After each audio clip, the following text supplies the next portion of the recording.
Hola, somos Carla, Inés e Irene y vamos a explicar el proceso de elaboración del vino blanco.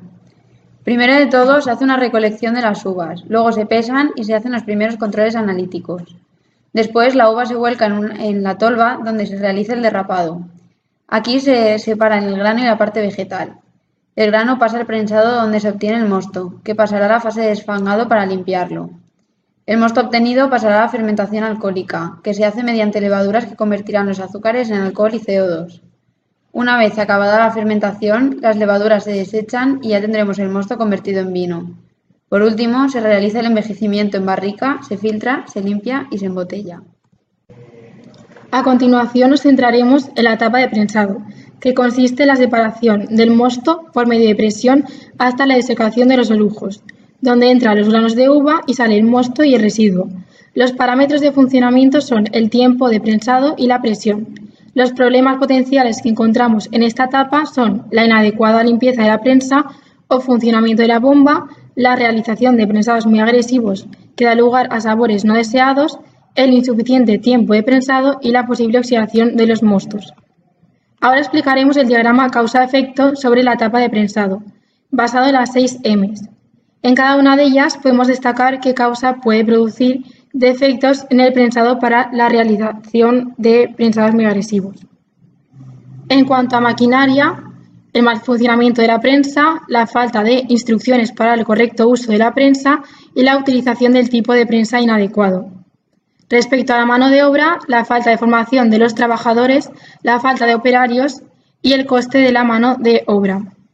A lo que respecta al método, la falta de un sensor de presión de la prensa, el método no adaptado a las características de la uva. En cuanto a los materiales, una calidad del grano o la presión excesiva. Respecto al medio ambiente, evitar los residuos y el uso de las materias primas, grano de la uva. Y por último, en cuanto al mantenimiento, la falta de supervisión de los equipos, un incumplimiento del plan de limpieza y una mala calibración del manómetro.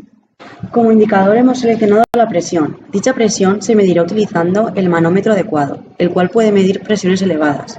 Estas mediciones se tendrán que realizar varias veces para llegar al grado de prensado necesario y se hará en todos los procesos de producción de vino blanco. Además, es importante saber su funcionamiento. A presiones elevadas aumentará la oxidación de los compuestos del vino por la rotura de los mismos.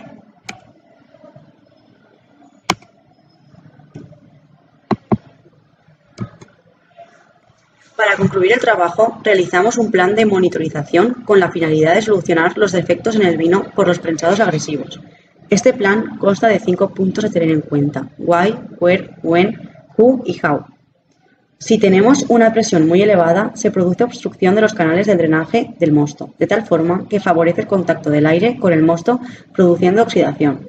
El problema se identifica en la prensa durante la separación del zumo de la uva y cuando se obtiene mosto con color muy intenso, con sabor desagradable por la oxidación. El problema es identificado por el personal cualificado que realiza mediciones de la presión ejercida por la prensa, ya que la presión debe estar dentro de unos intervalos para conseguir un vino de calidad. Los profesionales controlan la presión a la salida del prensado mediante un manómetro.